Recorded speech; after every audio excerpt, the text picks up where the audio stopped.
Hey, great. Hi, everyone. Welcome to this special event on race, class, and COVID in conversation with Professor Gary Younge and Dr. Zubaida Haque. I'm really excited about this event and to be able to chair. So this event has been organized by the PSA Specialist Group on Race, Migration, and Intersectionality, and in partnership with the Centre on the Dynamics of Ethnicity, otherwise known as CODE, at the University of Manchester, where Gary is a member. So I'll introduce our speakers.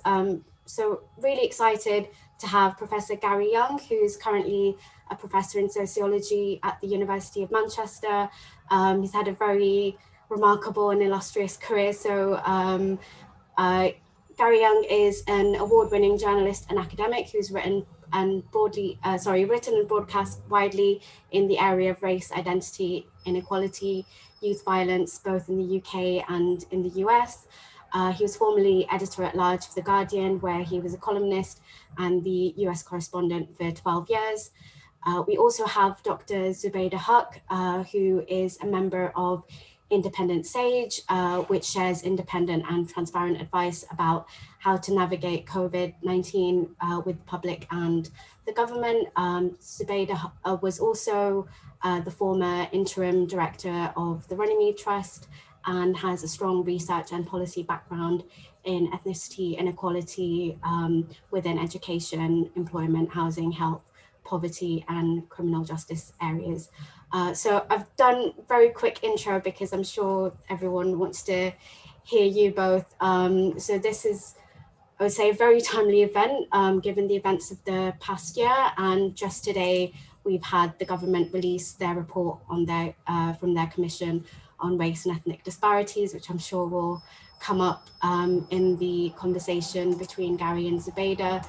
And in the Q&A.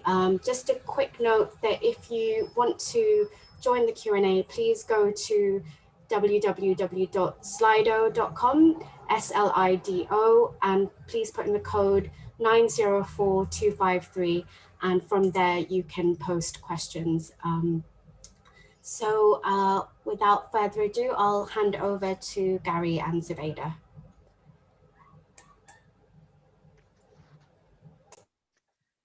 Hello, everybody. Thank you for joining Gary and I in our conversation today. I am personally delighted to be with the awesome Gary Younge, but I'm also delighted to be at the PSA 21 conference. I know I've heard great things about your conference. I've heard you're an even more amazing crowd. And thank you for joining us. You've joined us today on a great day, because not only were Gary and I intending to talk about race, racism, the history of race and racism, how it's taken place in this country the last 50 years, what it's meant, where we are, and so on. But we've been even more lucky to be greeted by the findings of the Commission on Race and Ethnic Disparities today, which has just come out, and we're delighted by that because there is so much for us to go through. So I think without much further ado, Gary, I don't think we have a choice. I think we have to start with the Commission on Race and Ethnic Disparities. And just to give the audience a bit of background, the Commission was set up in the wake of the global protest and uprising against racism after the brutal killing of George Floyd last by a white policeman. It had a spontaneous reaction, a trauma, if you like. It was a trauma for the world, for Black and ethnic minority communities in the world.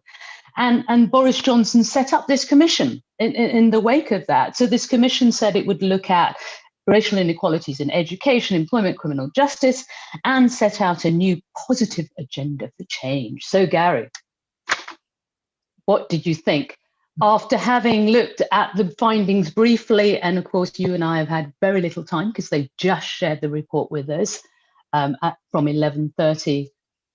What are your first reactions, Gary? Well, first of all, thank you, Zubaida. It's a real joy to be in this conversation. And thanks PSA. I think this is the second time I've been involved in your conference, the first being in Cardiff a few years back. And it is a very strange day, and there are very few days that aren't strange nowadays. But that I think that one way of looking at this, one quite important way of looking at this, is that a government we don't trust commissioned a man we don't trust to write a report that we think has no credibility, and therefore, why should we be surprised? Which is different from being kind of outraged or disgusted or whatever. And it kind of, and it, you know, it plays the old tunes. I'm speaking next week at the British Sociological Association, week after next. And the title of the talk is, well, we wouldn't do that here. At least we don't do that here, which is looking at how Europe understands race in America. And here we are in this report saying that we would be a beacon, we should be a beacon to the rest of the world, which would be news to the disproportionate number of Black boys who are excluded. Just walk, I live in Hackney, just wander around people and say, do you feel like you live in a beacon of kind of racial equality? And in a sense, what that says is, racism is a given, and so what you want to find is a better kind of racism. Britain has a better kind of racism than other places, but it's a kind of but it is a given, and then a kind of an illiteracy of the work that's been done over the last 20 or 30 years in terms of the distinction between race and ethnicity, that kind of some of us have been talking for a while about the difference between African and Caribbean kids in schools, between the Bangladeshi and the Pakistani experience and the Indian experience. None of this stuff is new, although they kind of present it like, you know, the Wizard of Oz, like, you know, just Shazam. And there are a few things I think strategically. I think that, first of all, while we have to refute the ridiculous claims in this report, I think it would be a mistake to fetishize and focus on it, to move to that kind of ground, to the playground, to the kindergarten, really, because the racial conversation has moved on, and of course they're trying to bring it back, but I don't think we should be complicit in that. Secondly, it shows that ideas and events like this really matter, that shaping the conversation, that the ideas really matter. They can only work within the ideas available, and you will see them now over the next few days really try their very hardest to make out like they're starting a new conversation, whereas actually they're kind of engaging in a very old conversation, but they're only talking to themselves. And we kind of have to make sure that they're only talking to themselves and that we carry on, that we are not limited by this. And thirdly, I think we have to engage with some of the weaknesses that have made some of their points possible. So I think we could have been quicker in deconstructing BAME as a category. I think that there are, I think we have to be savvier about explaining those ethnic differences as opposed to racial differences. I think that there are things that we can do, but mostly what I wanted to do this morning when I saw it was put my head under the covers and just kind of just think, oh God, it's like an 8-year-old got a coloring book and it had race and ethnicity on it, and this is what they came up with. But Zubaida, how did you kind of have been in the kind of policy end and the kind of and the more academic end, whereas I have been up until last year, more on the journalistic end of this and the more political end. did it surprise you? And when you saw what did you think when you saw it? Well, I have to agree with you, Gary, that it was the least surprising findings that I expected from this report, given a couple of things, Gary. First of all, of course, I've been working until last September. I'd been working with the Runnymede Trust for 4.5 years, so I have had lots of experience of working with this government in policy.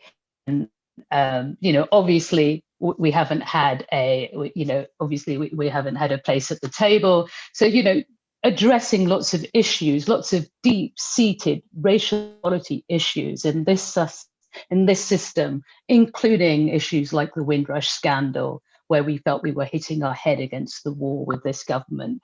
I've had that experience, and last August, I remember receiving an invitation from Number 10 asking me to come along and have a chat with the Commission on race and ethnic diversity. And they said one of the main things they wanted to talk about is really what I thought about white privilege. And did I really think that the term white privilege was helpful in terms of understanding where white working class communities were?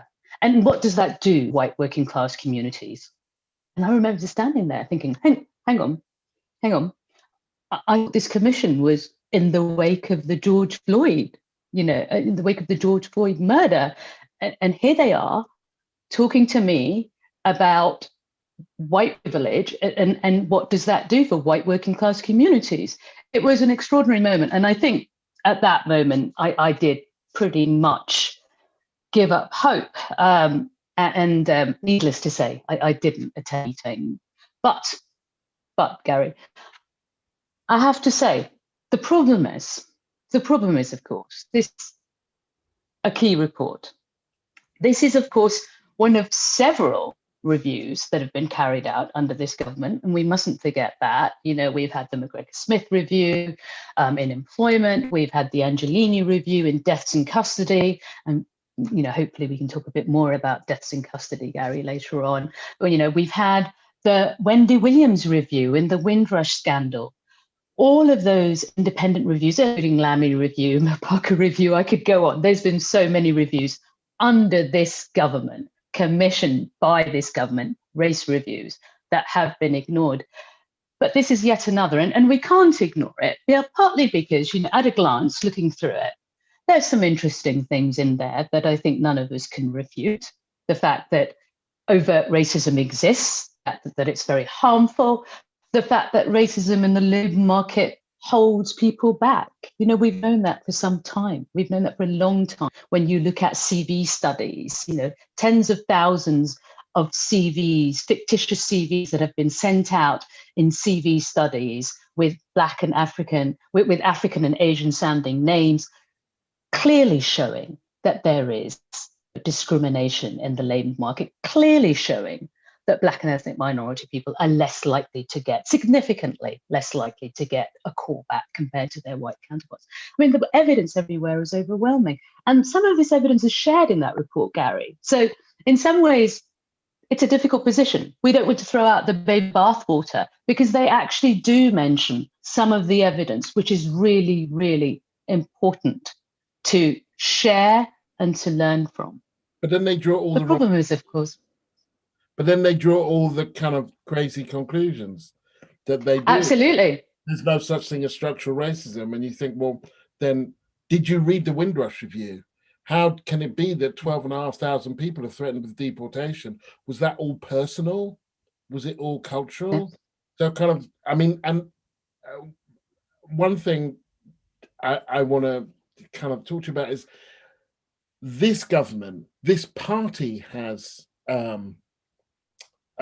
commissioned those reviews, but this government has commissioned this, and this government is not the same as this party. This is a particularly this is a particular kind of variant of the of that kind of conservative strain, I think, and this proves it. The kind of chutzpah proves it. So I interrupted you. Sorry.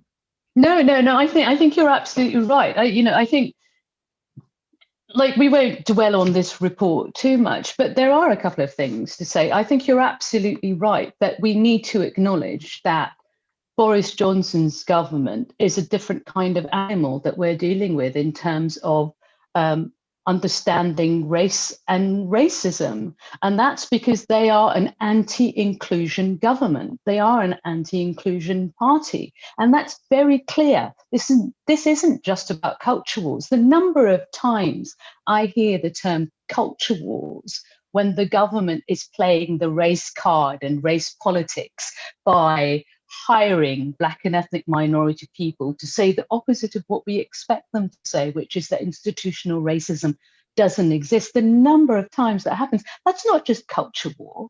That's sending a clear anti-inclusion message. And they're clearly using Black and ethnic minority people to doubt ourselves. And there is a lot of that. There is a lot in this report that makes you think, am I really experiencing what I'm experiencing? Are Black and ethnic minority people in this country really experiencing what Theresa May's race disparity audit has clearly shown us, which is that there are huge ethnic differences, that there are huge burning injustices, including exclusion in schools for Black young men, including the fact that there are a disproportionate number of Black and ethnic minority young people in prisons and so on. So I think that's really important. But the other thing I wanted to say, Gary, is the other learning that we need to get from this report is it has deliberately moved away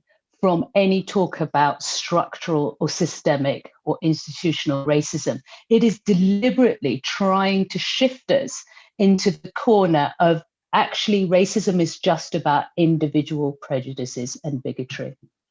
But Gary, moving on, unless you want to say something more about the report. No, it will hang over us like a cloud for many days to come. Well, yes, and I think we can return to it. There are so many things, and actually, sorry, I do want to just quickly say that I was asked yesterday, I was asked today about the whole term BAME, about the label, about whether it's problematic and so on. And as you said, Gary, we in the race sector have been trying to address the issues of how you identify Black and ethnic minority groups. And of course, any term that homogenizes huge diversity across the ethnic groups was always going to be problematic. And of course, BAME in itself makes you cringe, especially when people say BAME. It really reduces you to a category or a group that you don't necessarily identify with. And I think certainly on an individual identity level, that's very personal how people want to describe themselves. Do they want to describe themselves as British English, as British Black, as British Bangladeshi, or do they want to just be Bangladeshi and so on? We should absolutely have that conversation. But the label or the term doesn't help us to address systemic racism. It doesn't get us anywhere. And I think that's where I'll stop with that. But there's lots of issues with that report that's problematic. Gary, if you don't mind, I think parking this report, I'd like to take you back a year. A year has been a long time in this pandemic. It's been extremely hard for all of us. But I'd like to take you back to that moment where we were sort of just straight after the brutal killing of George Floyd, but also a few months after anecdotal and some tentative evidence was coming out about the disproportionate deaths among Black and ethnic minority communities from COVID-19. And I wonder, you wrote a really extraordinary piece at the time in the New Statesman called We Can't Breathe, hence the title of this conference, named after you and your article. But I wonder if you could just take us back to that moment and take us back to your piece and the emotions and the themes that came together for you. Well, I mean, it was an extraordinary period, I think, because there were two viruses. Two things went viral. One was COVID, and the other one was this video of George Floyd being killed, and that there was a connection between the two, I think, and that connection was, on the one hand, with George Floyd, you saw the most brazen, brutal, lethal form of state racism that few people, even Donald Trump, didn't want to deny. And to some people, and this actually connects very well to the government report, that's it. That's what racism is. Bad people doing bad things. Sometimes they have a badge, sometimes they don't. The rough end of the wedge. Racism then to some people is about name calling and specific racial violence and so on. And it starts and stops there, almost as a form of cultural impoliteness, but reaching up to that level of brutality. But then you had this other virus, which was showing something else about racism that you couldn't share on Facebook or Instagram, which was of the disproportionate number of Black people and Bangladeshis and Pakistanis in particular who were in overcrowded housing, who had to work, who were in certain sectors, whether it was taxi driving or security or public transport or health. And so in a range of ways were more likely to get this virus and were dying disproportionately. And this is the racism that the government is now trying to deny. So you have the racism that is acknowledged, which has to be very, very brutal and very, very clear and vivid, and the racism that we're trying to deny. But of course, they are both connected. And metaphorically in the article, I connected them both because you have a man saying we can't breathe, and then you have all of these Black and brown people on ventilators who are struggling to breathe. But that connection between the brutal and the banal, I think, is a very is one that we must insist on. That just to make it clear to people, look, racism isn't always something that you are going to see when you're walking down the street. It is a kind of a series of processes and prejudices and so on. And I've got to say, it makes it all the more remarkable. I'm not going to dwell on this report, but it does make it all the more brazen for the report to come out after we've had a year when we have seen precisely what structural racism looks like. Unless people think that the virus itself discriminates, then we have to understand that society discriminates, puts us in places where we will be poorer and more vulnerable, and that's how we die. And it's been a matter of life or death, and it feels to me almost undeniable if you look at the facts. But I'm interested from your. I had only just left journalism when this kind of happened, and I viewed it through those eyes. But the pace at which some people's consciousness changed and the conversation changed was quite giddying. And I'm wondering, from someone who's looking at this more long term and more in a more granular fashion, how did you understand this kind of past year and those two intersecting crises? That's really interesting, Gary. I think I went through a similar journey as you. So, back in May, June, I was the interim director of Runnymede Trust. And so I was if you like, dealing both with what was happening in this pandemic to Black and ethnic minority groups, desperately trying to get the government, Public Health England, NHS, to collate the data so we could get a better idea and we wouldn't be relying on pictures of Black and ethnic minority NHS doctors to understand that there was real racial disproportionality in terms of hospitalizations and deaths. There was that, but also at the same time, I was a member of Independent SAGE, which was set up to navigate COVID-19, which was set up because we felt that the government wasn't sharing the data on COVID, and we wanted to share, bring transparency, if you like, to the public. And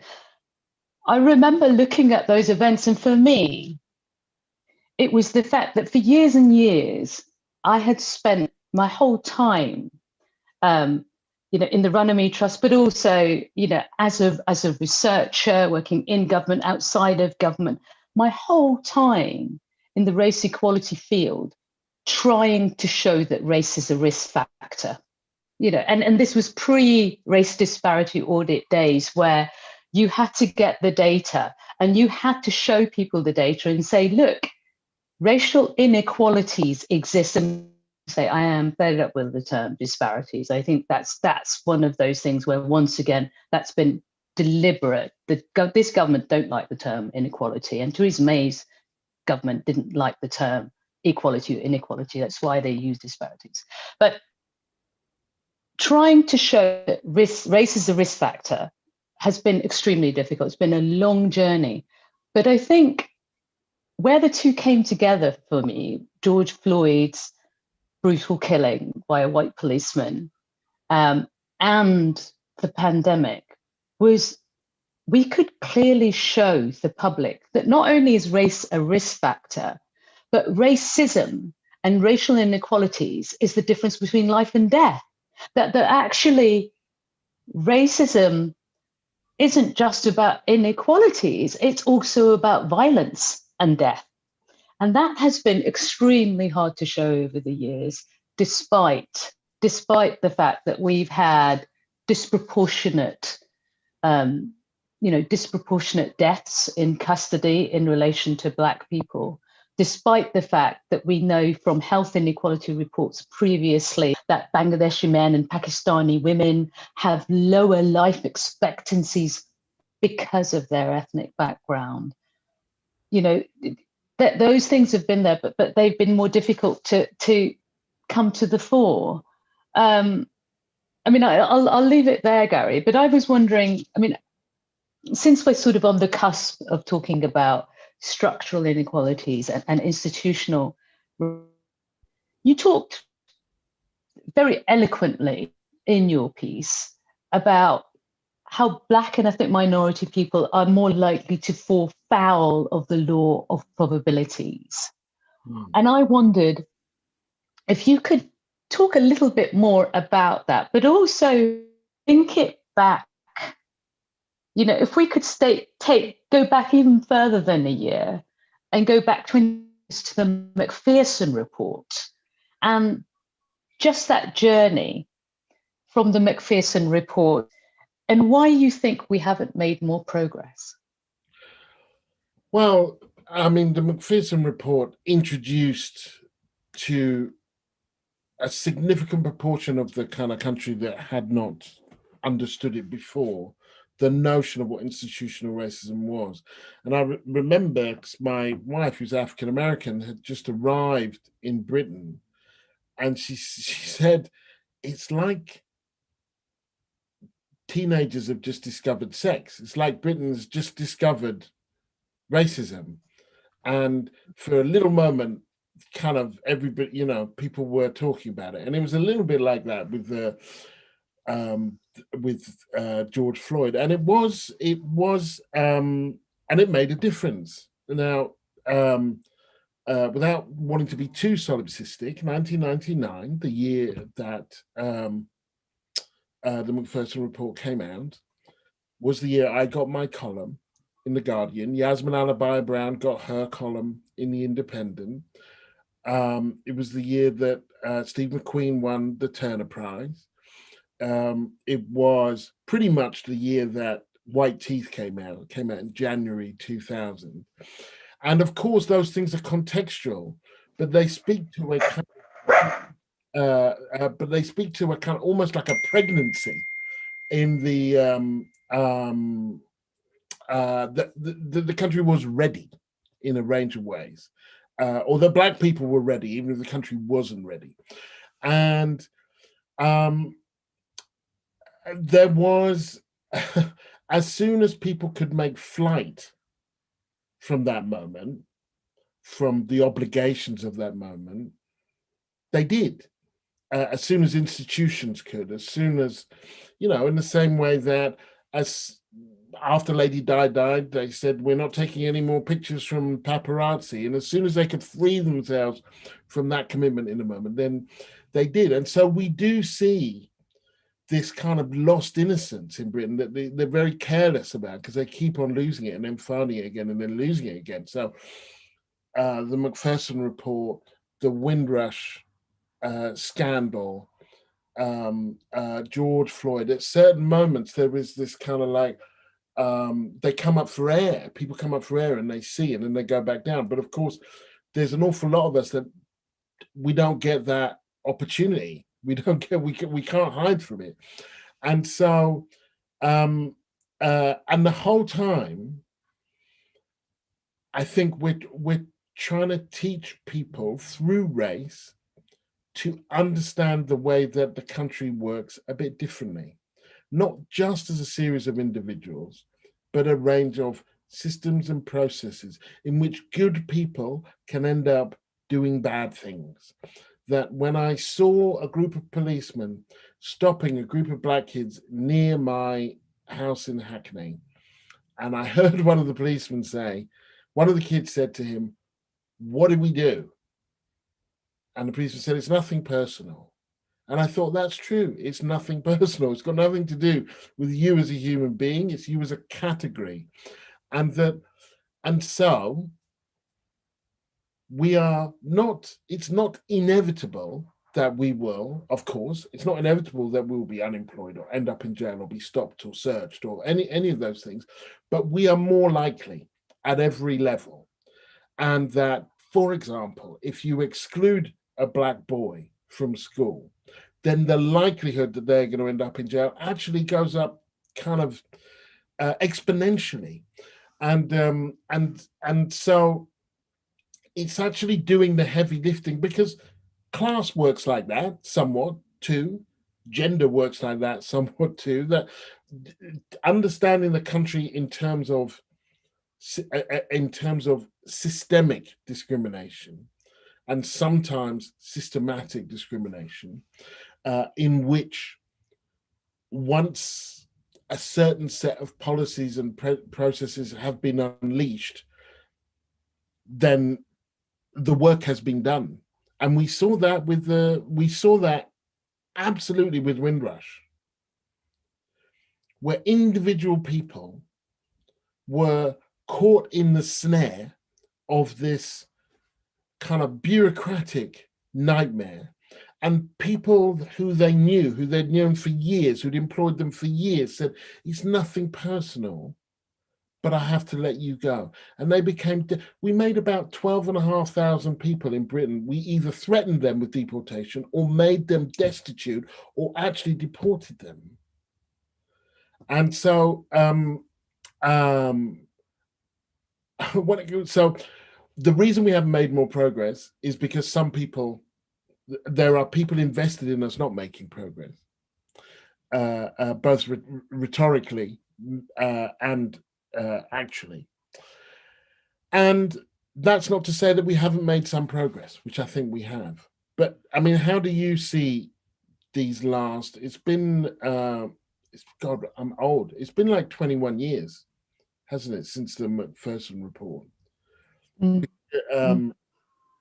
Which the more I think about it, the more I think we should be further on. We should certainly be further on than this report, which actually takes us backwards from Macpherson back to some kind of like Scarman-ish kind of yes. Yeah, I think you're absolutely right. I mean, I was asked just before this program was being interviewed by Paul, and they asked me, what were my initial reactions to the Commission on Race and Ethnic Disparities findings, and I said, well, we've gone full circle.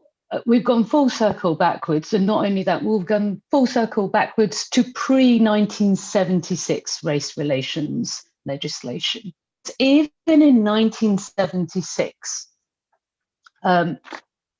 law recognized indirect discrimination. The law recognized that you could have indirect discrimination where it's not about intent. It's not about proving discrimination. And of course, that was partly why we had the 1976 Race Relations Act, which was that was the problem from the 1968. Well, it was more about direct discrimination. It was just in housing. And we needed legislation to recognize that actually it goes beyond two areas. It is across the system that racial inequalities exist. It is hard to prove, and it can be indirect in terms of policies that if you don't measure them, if you don't evaluate your policies and make sure that they're not indirectly discriminating, they can still discriminate. And I suppose Windrush, as you say, Gary, was really exemplified. It really exemplified how little progress we have made as a country, and specifically this government and this party, with understanding what race and racism is. Because not only did Windrush show us and demonstrate quite clearly that this government doesn't understand what race relations is, they clearly don't.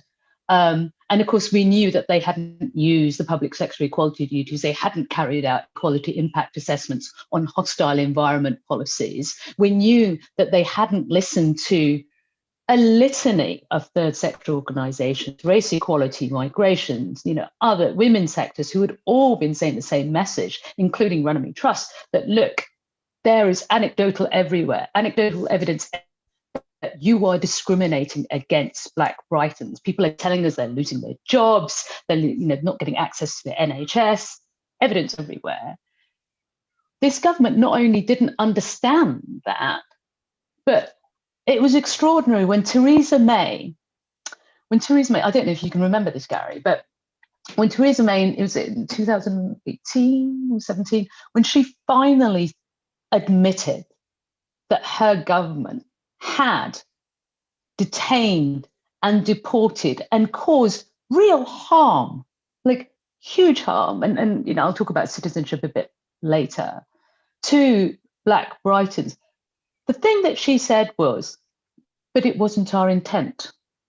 And that was her excuse, as though intent matters when it comes to racial discrimination, as though that makes a difference, that government hadn't intended for Black and ethnic minority people to be disproportionately hospitalized and die from COVID. They hadn't intended it. It's just that all their policies meant that there were racial inequalities and racial injustices that led those people to that point. And so for me, yes, it was an extraordinary moment. Zubaida, I could say a lot more, but I'll let you come in. Well, I might be wrong here because I was away for 12 years and I live in Hackney, which is just a particular part of the world. But I wonder the degree to which the government may have gone back, but that the country's going in a different direction. Mm. That kind of, it does, some of this stuff, this report, but also the kind of, the sort of Boris Johnson, I think Paul Gilroy calls him Mr. Toad, the kind of, the sort of,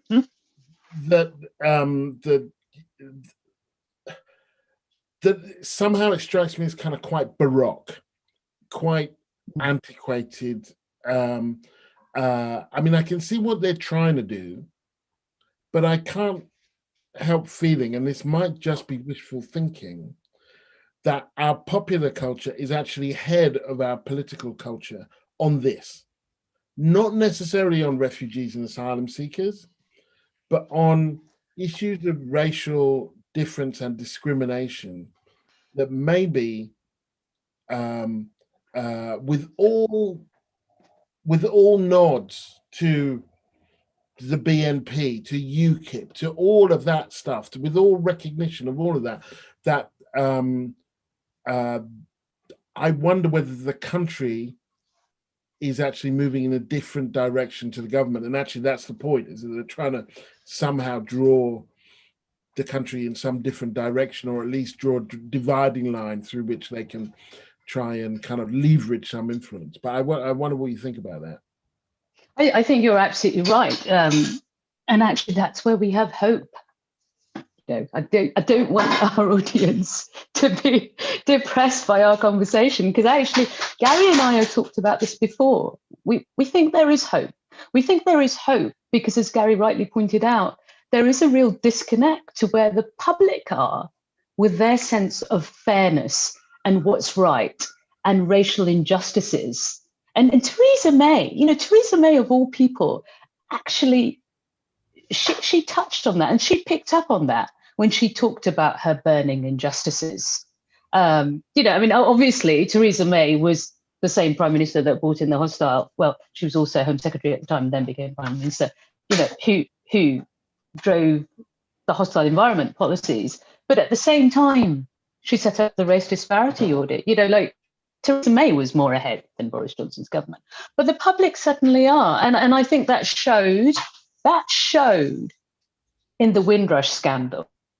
The public's reaction to the Windrush scandal, the Daily Mail's reaction to the Windrush scandal, and Daily Telegraph, was a real clear indication, because they got there before the government.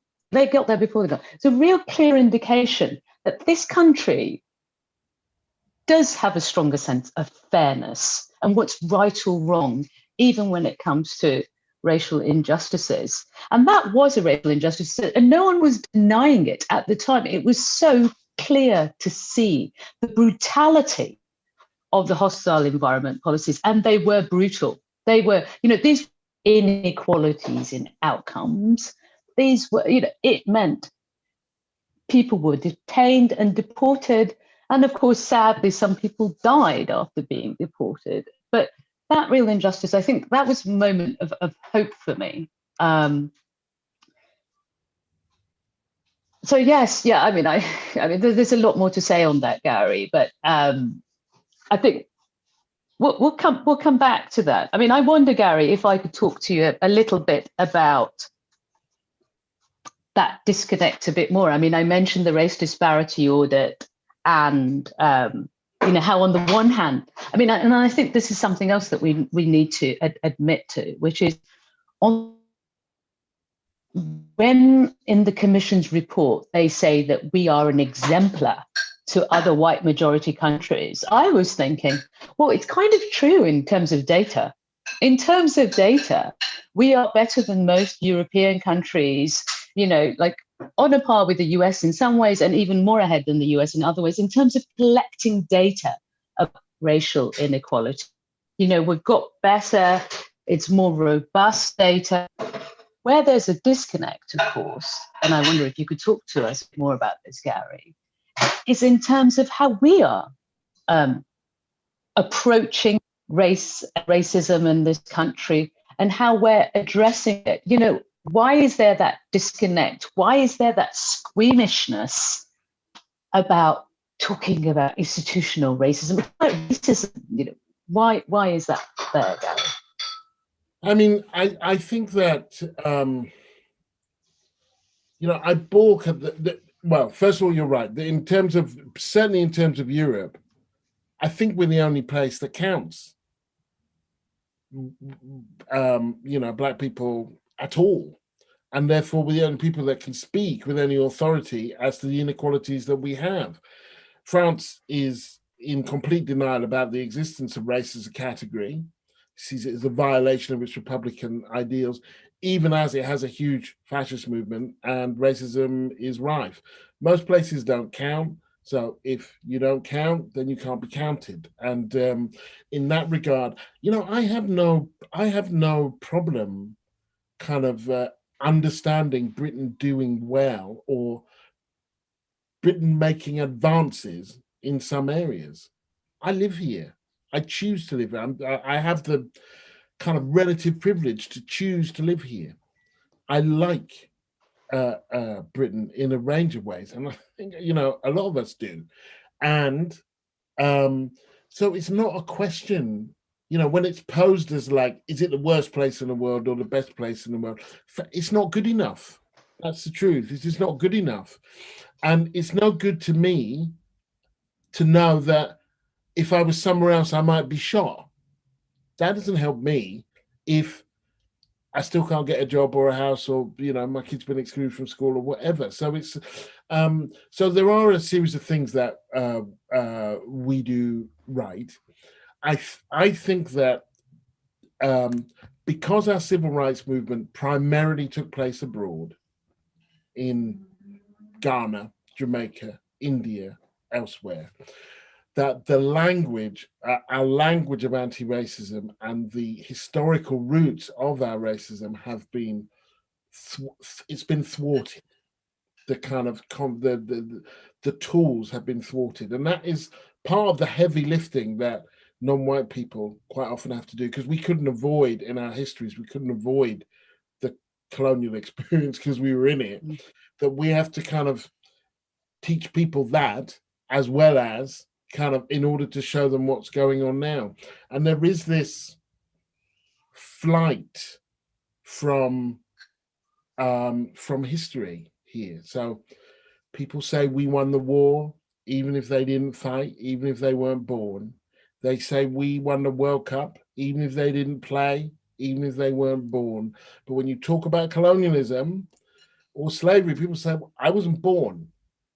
I wasn't there. It had nothing to do with me. And so the collective history of the country, not as a racist country, but as a country with a racial past, is our capacity to have that conversation has been thwarted. And some people would like to keep it so, which is why they, on the one hand, want to keep statues up, and on the other hand, will claim that we don't want to talk about our colonial history, that they only want a certain kind of history to be told, which is untenable, to say the least.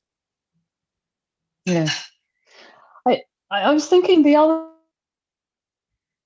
struck me in the last few years is I mean, I've worked quite a lot in prisons. I've done a lot of work on deaths in custody, and I think we're all acutely aware that that the disproportionate use of force, excessive force, those issues aren't just restricted to the US. They are very much here. It was only a few years ago that we had the death of Russian Charles, Edson da Costa, Olisani Lewis, Sean Riggs. There's countless number of Black men who have died in contact with the police. And I suppose the one thing that will be on everyone's mind, and particularly in terms of recent events, is the police have once again been in the spotlight. Arguably, they still are in the spotlight in terms of policing practices and accountability in relation to the vigil, Sarah Everard's vigil, and their force against women.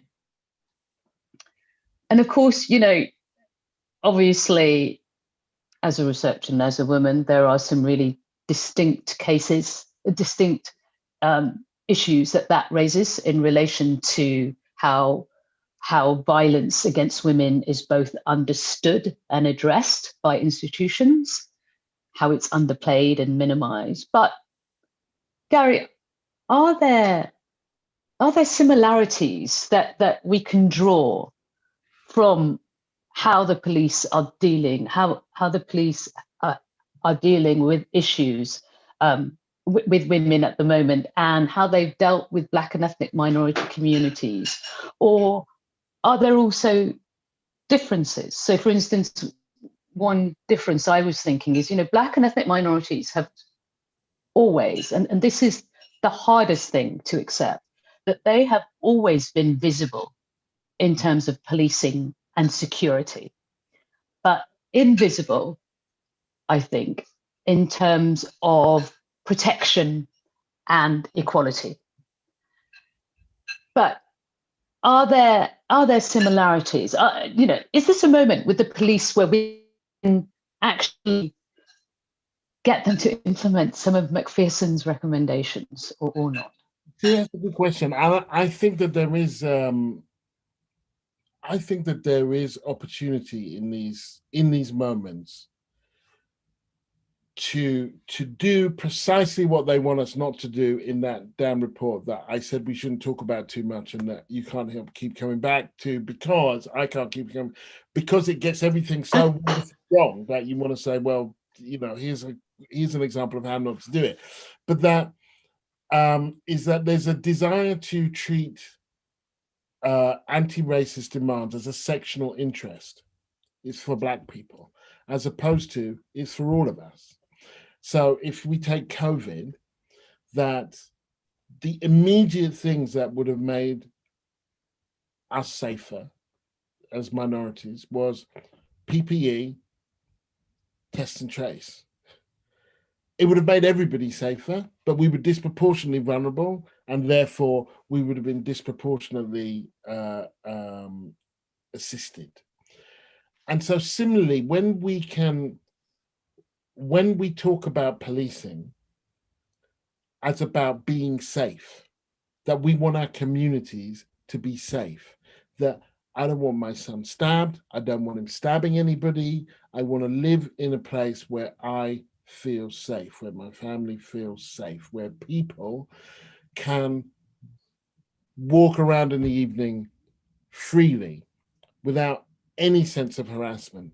That when we can frame it like that, then we can see in the Venn diagram an awful lot of overlap between what is necessary for women and what's necessary for Black people. Because the conversation that I've heard over the past 10 days about, or 2 weeks, about, do you know what I have to go through as a woman to walk around and just feel safe? And it is inculcated in me so much, I don't even know I'm doing it. I take my key out before I cross the road. I'm looking for light. I'm doing this, I'm doing that. And these are things that I've they're almost like a sixth sense. And men are looking on and thinking, well, geez, I never knew. And there's a similar conversation that Black people have. And where it came together was when the police started assaulting the protesters, and it became clear that the police's first interest isn't necessarily always in keeping us safe. It should be, but it's not. And that that is a problem for all of us.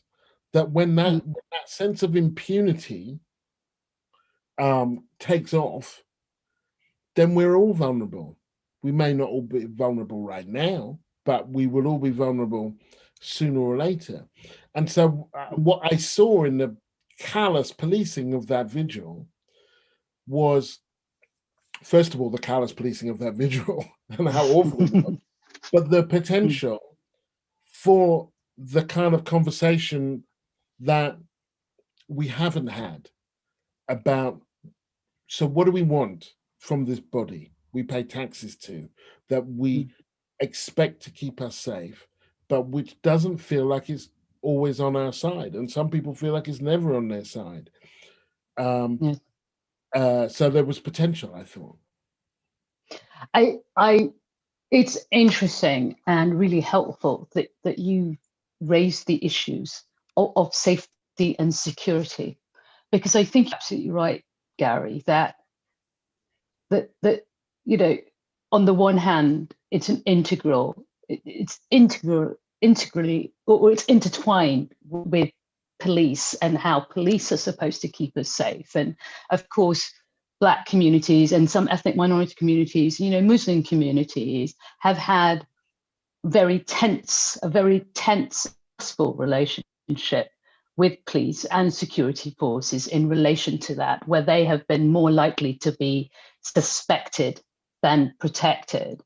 And I think it raises the issue that, you know, with racial injustices, racial discrimination, the issues don't just stop with the police. Yes, there's disproportionate stop and search. Yes, there's disproportionate arrests. Yes, they're more likely to be Black and ethnic minority people, Black people in particular, more likely to be imprisoned than their white counterparts for the same crime, and so on. But for me, I was thinking where I realized that the safety and security issues for Black and ethnic minority people go further than that is looking at citizenship issues in this country. And, you know, some of those citizenship issues came up with Windrush scandal and the fact that Black Britons, despite being here for over 50 years, despite having the right to be here, his government, then had that right whipped away because of capricious decisions about hostile environment policies that this government made. You know, and nobody said to them, you will always have to prove your citizenship. Why would they? You know, I remember the story of Michael Braithwaite, who lost his special needs assistant job at school after being there for 14 years because he couldn't prove his citizenship. He'd been here for over 50 years, but he lost a job. He lost his livelihood because of that. But of course, we've also seen that happen with Shamima Begum, who, if you put aside the issues of accusations of terrorism and so on, was a 15-year-old Bangladeshi girl that was born in this country, that had never even set foot in Bangladesh. And yet, the Home Secretary, Sajid Javid, thought it was absolutely appropriate to strip her of citizenship because she was gentially linked to Bangladesh because of her foreign descent connections. And as you rightly say, Gary, that raises a plethora of issues for the whole country. Because really, if foreign descent, if any foreign descent links means that your citizenship, your British citizenship can be pulled, then more than Shamima Begums and more than Black Britons are insecure with their citizenship. And I think citizenship is fundamental in terms of safety and security. And if we don't have that, and we clearly don't right now, for Black and ethnic minority people, they are second-class citizens, we are second-class citizens, and our citizenship is conditional. But if we don't have that, then what is the point in improving outcomes in areas? That's quite right. And I found Shamima Begum case extraordinary because they had actually written a report where they outlined a case almost identically and talked about what they would do, and that in this case they would the woman would come back and she would be tried and she'd be re-educated. And the notion that we couldn't try her, reorient her, that we weren't even going to think about why she did it, lo and behold, it made you understand that our citizenship is entirely contingent. But there was one other thing about that, and it comes back to this, well, it spanned this government's actual attitude and way that it relates to race.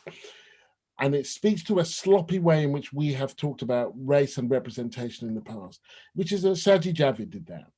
And there is this thing, and liberals have done it way too much. I remember people saying, isn't it wonderful that Barack Obama will be president? Isn't that great for your son? And I would always ask them, why? What's he going to do? would you say that if Condoleezza Rice was going to be president? Because if you weren't, then I'm going to need a bit more qualification. It's going to depend on what he does. And that we reached a kind of celebratory, first Black person doing this, first Asian person doing that. I don't think people are sitting chained to their airplane seats, shackled to their airplane seats, thinking, thank God I was deported by an Indian-born home, or it's not Indian-born, but Home Office Minister. Or Indian heritage, yes. Indian heritage, or of Pakistani heritage. And so we have to be, and we open the door for that kind of nonsense, I think. And so we have to be careful how we talk about things, and even how we celebrate things, particularly in the area of representation. I think you're right.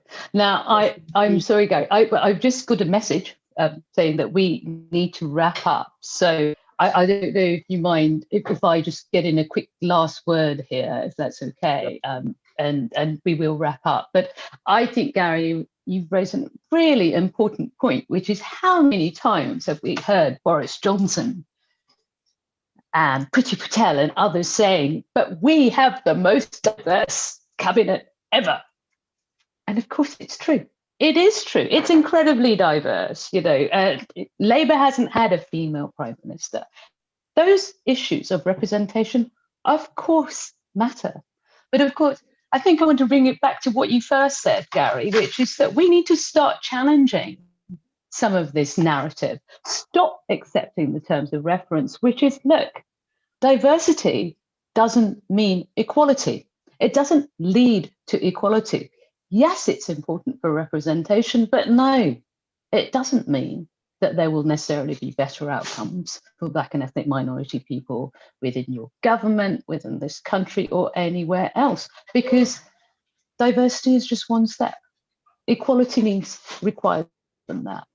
Now, I know I'm sort of stopping in the middle, but I really want to give our audience a chance to come in with questions. If that's okay with you, Gary, or would you like to come in with any last moment?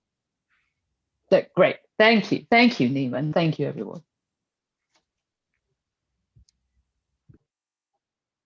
We can't hear you, Nima. Sorry, you're on mute. It's been a year and I'm still not used to that. So thank you for that very fascinating and very thoughtful discussion. Just a note to anyone who's watching on the PSA conference website, if you could go to slido.com and put in the code 904253 and you can submit your questions there. So it's slido.com, code 904253. So we've got loads of questions come in.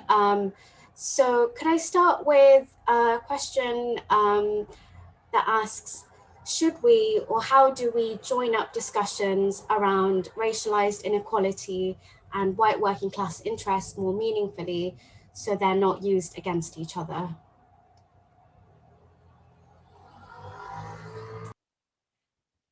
I mean, I think that they are, I think that generally we do, actually. I think that the question isn't about them being employed against each other. It's not about us talking about them in ways that opens the door to them being pitted against each other. It's more that people want to pit them against each other, and so they will. I generally speaking, I think it is a mistake to ever talk about race. It's impossible to understand race without understanding class. It's impossible to understand class in Britain without understanding race. That to try to understand them each separately is to misunderstand them both completely. And so to the extent to which we can improve that, we can kind of always make sure that our class conversations have a racial dimension and our racial conversations have a class dimension, and that we don't lose track of that. But even when we do that perfectly, people will exploit and seek to leverage race against against class. That won't stop them doing that, but I mean, you could always make it harder for them. Yes, I think you're absolutely right, Gary.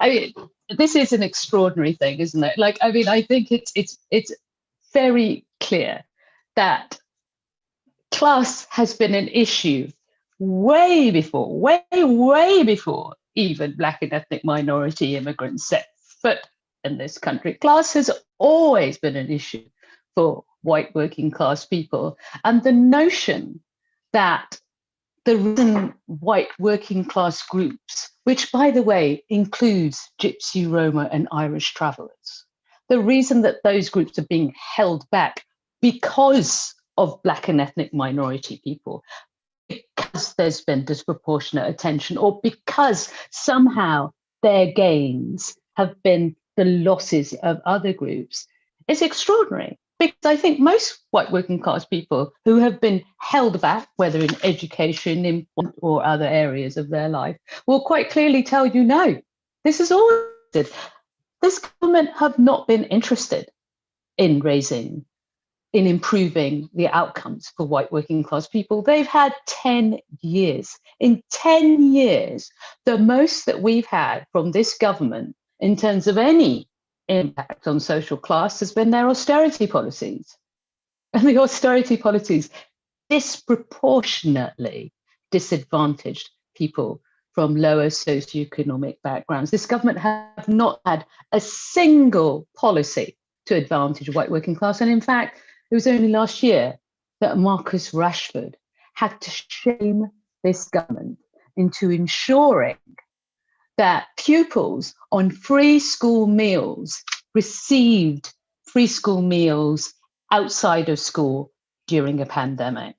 So I think Gary's absolutely right. We need to treat this issue that this government are peddling and that's mentioned in this report as an act of hostile playing of the race card. And that's all it is. It's about pitting one group against another. Thank you both. So we have a question that's related to your comments just now, Zubaida. So often Gypsy, Roma and traveller people are absorbed under white working class umbrella, but the impression they face is erased in conversations of class. So could you maybe say a bit more on that? Well, yes. I mean, I think that's why it's interesting, isn't it? Because this government, I mean, I say they've done very little for white working class communities, but it was really interesting to me when the Timpson Review came out 2 years ago. And the Timpson Review was commissioned by Theresa May because she saw that glaring racial inequality in exclusion in schools. And that was one of her burning injustices. So she commissioned the Timpson Review on the back of that to address that.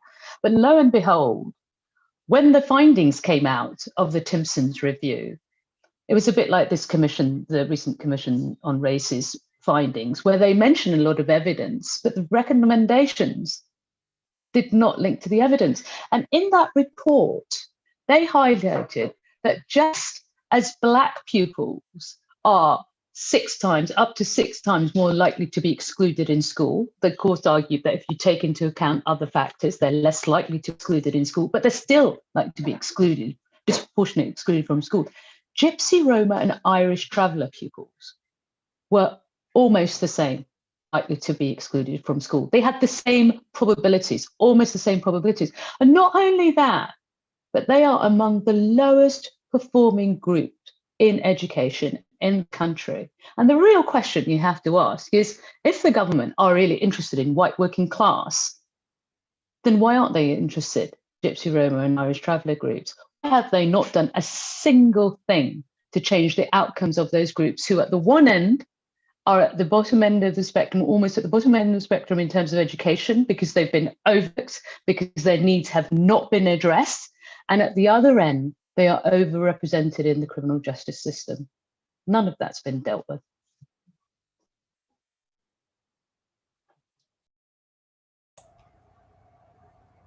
Sorry, Gary, do you want to come in on that, or shall we? No, Zubaida's done it all. She dropped the mic. Okay, Great. So we have a question around, we have some questions around policing. So, sorry, I've just lost it. What impact do you think the proposed police and crime bill will have on Black people and Black communities?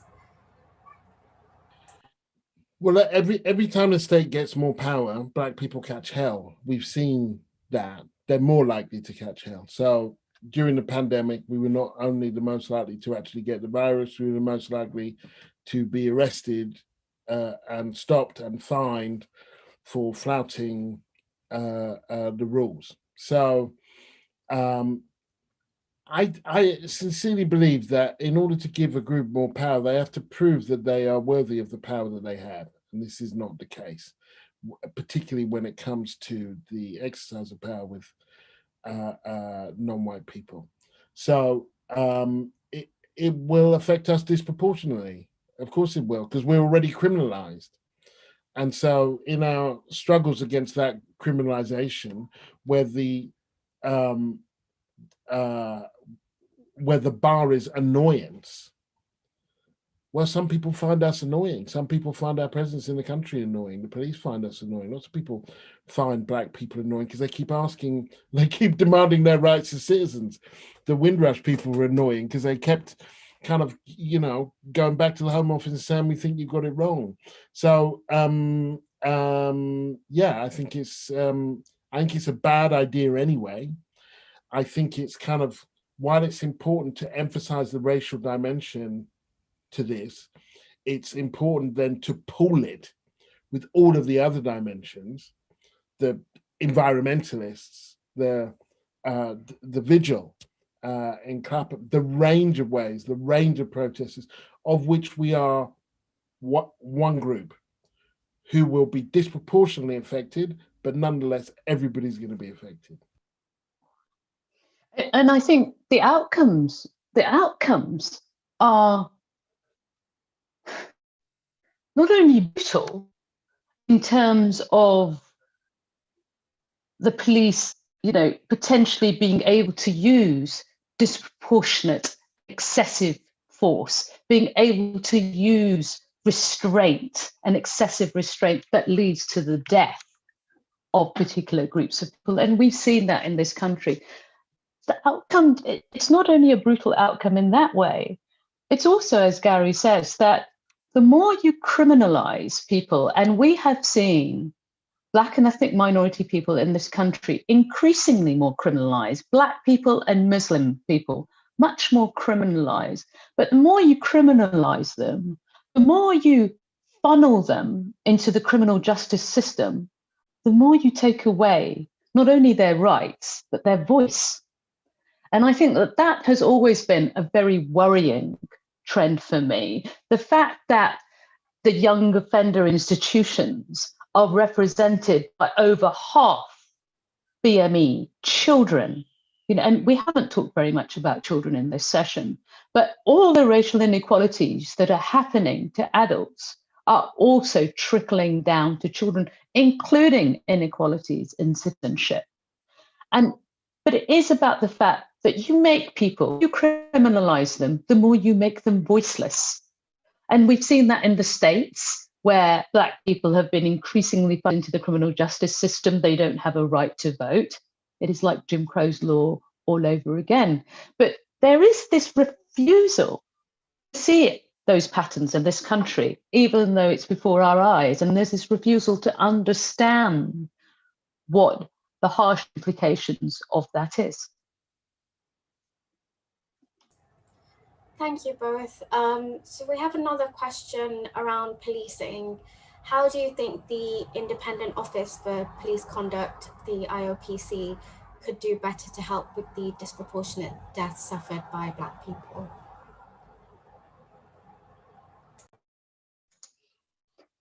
Well, I've had a few meetings with the IOPC during my time at Runnymede Trust. I'm not sure how much power the body has. I mean, this is a broader question for us, which is how much power do some of these watchdogs really have?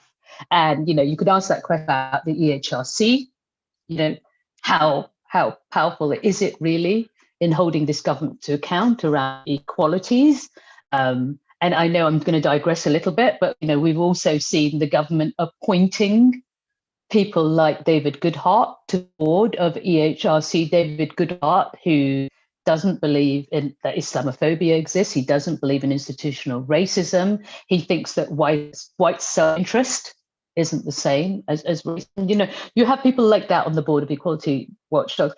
But in relation to the IOPC, it's difficult because they don't have that much power. One of the things I remember the IOPC saying to me when we were talking about the disproportionate number of Black people dying in custody and how there's been very little accountability, how to this day, a single police officer has not been charged, with any serious offence in relation to the death of Black people in their custody. They said to me, well, Zubaida, the most we can do is recommend things. We can't enforce anything. And that's the biggest issue.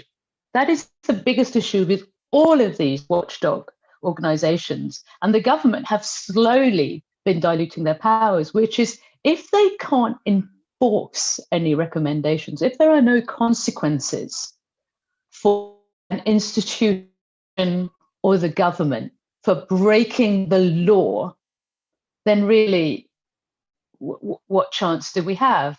But just to go back on an optimistic note, the chance that we have is going back to grassroots, is going back to political protests like the men did at the Vigil, because Sarah Everard. That's where we have power, I think, nowadays.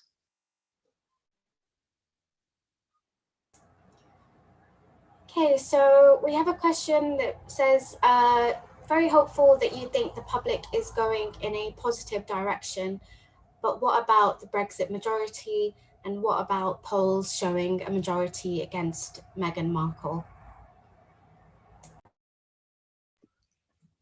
I mean, I would say Brexit was more to do with immigration than it was to do with race. Those two things allied, obviously, but they're not the same thing. And I also think that there were rational reasons why people voted to leave the European Union. I voted to remain, but I do think that there are rational reasons that have nothing to do with race or immigration why people wanted to leave, and so it's complicated to understand that vote as being entirely as being about that. And Meghan Markle, I almost mentioned her before because she would be a really good example of a conversation that's about race and not about class, that I think is to me is unhelpful. That kind of we could talk about the media and its racist reporting, that's useful, but the notion that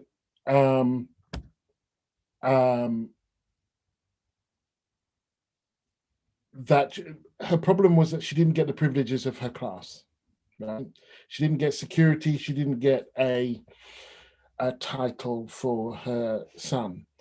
Now, that's really bad for her. I'm not sure how it affects anybody else. I'm not sure how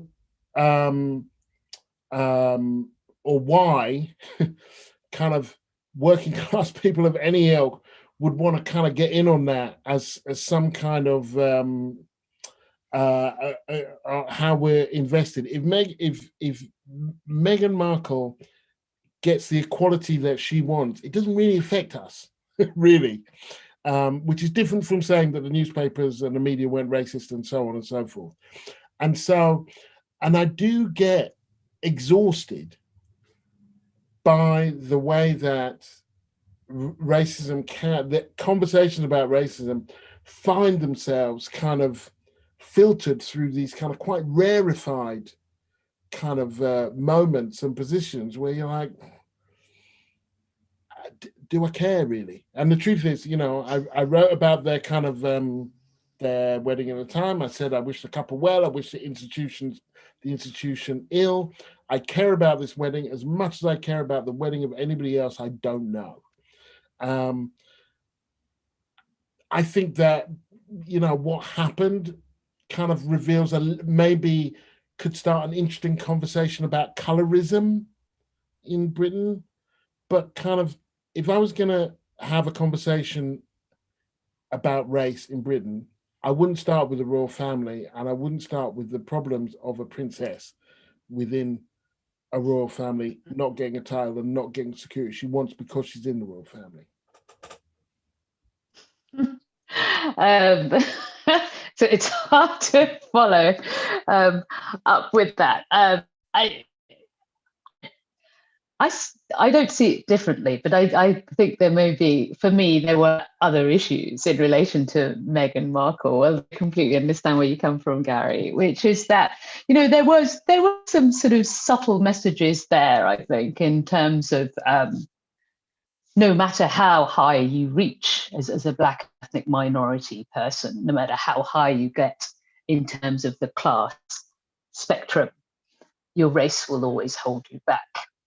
And, you know, and I wonder if that's a prevalent experience of many Black and ethnic minority people who have, you know, broken the glass ceiling and got to the top and become a princess and become a home secretary, but still found that their ethnicity matters. And I was, you know, I remember with Sajid Javid when, even though he was home secretary, when Donald Trump came and he had his big banquet dinner and Sajid Javid was excluded.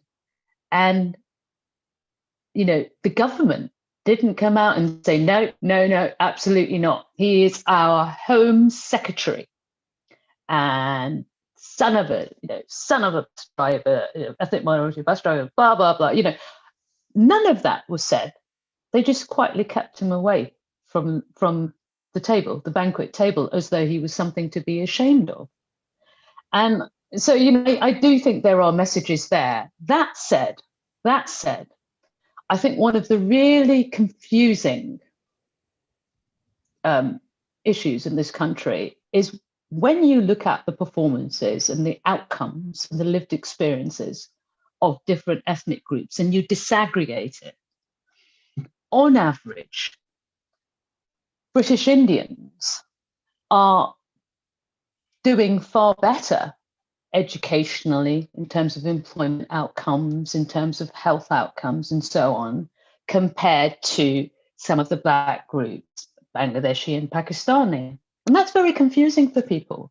And if anything, we have institutions like this government say, see, racism can't exist. Racism can't exist if you have some ethnic groups doing well in the same classroom compared to the others. And I did see a hint of that in the Commission's report today when they talked about how Black African pupils were doing better than Black Caribbean pupils. So it can't be about racism. And I thought, well, they don't understand. They not only don't understand how racism works and how racism manifests, but they don't understand how intersectional disadvantage works. And how that if you are Black, poor, and a woman, or Muslim, poor, and a woman, and so on, actually the disadvantages get worse and worse. And if you are if you are Black and male in some sectors, the disadvantages are overwhelming, let alone Black, male, and Muslim.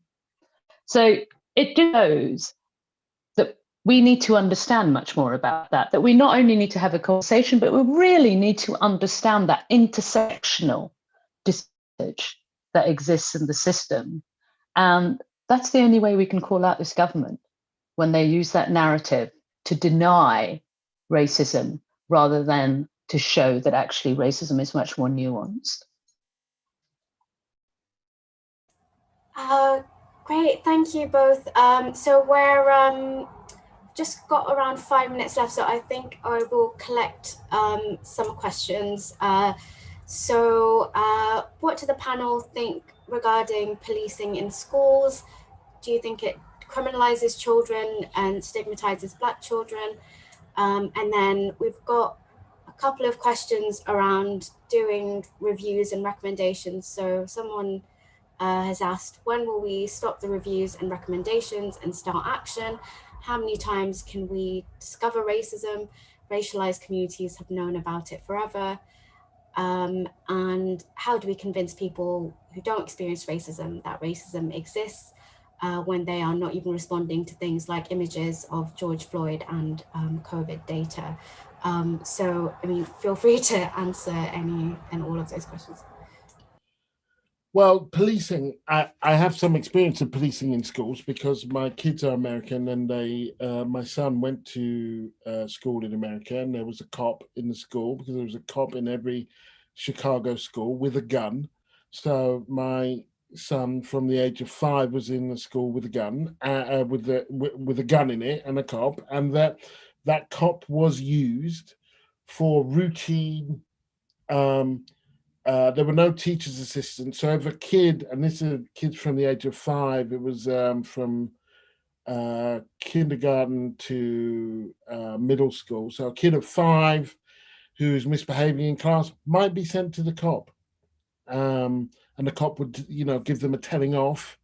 But they were sent to a cop. And when we spoke to the headmistress about this, and she said, well, but it's just Mr. Rodriguez. And we said, yeah, but Mr. Rodriguez don't work for you. He works for the Chicago Police Department. And so she said, it's not like we're sending him to the police station. And we said, we know, because you've taken the police station into the school. It's a terrible, offensive idea.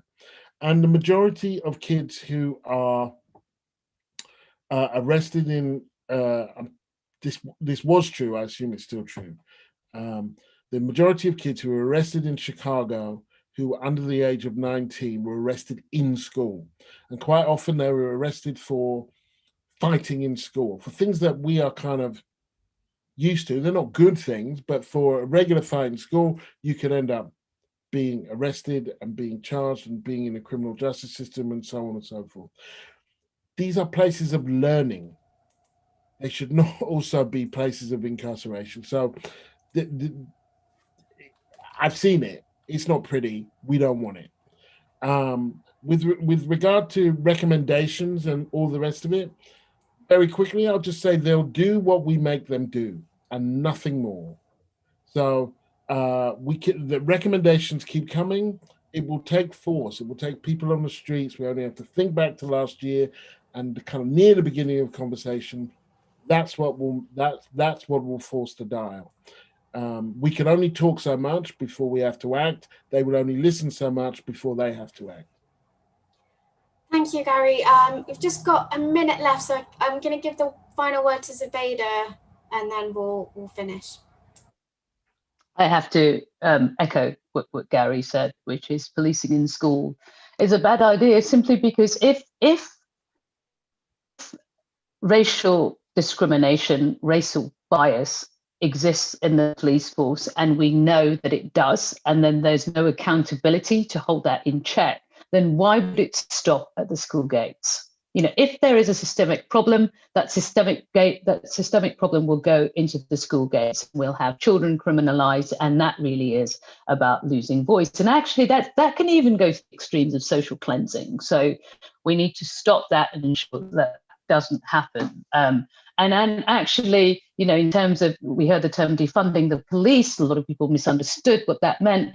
Really what that was a reference to, which is actually a lot of the areas where it should be social services and social workers and clinicians and psychologists working with children. That shouldn't be the job of the police. That should be the job of those people. So that's one thing I'd say. And I think in terms of the recommendations report, some of them are fine. Some of them are innocuous. They should have happened a long time ago. That's fine. But let's watch the language. Let's watch how they frame the narrative, and let's challenge that, because it's only we as individuals together. It's the public right now. Right now, it's the public versus the government. And it's we as the public that can hold this government to account, because right now there is very little else that will hold them to account. Thank you both very much. I'm afraid we've run out of time.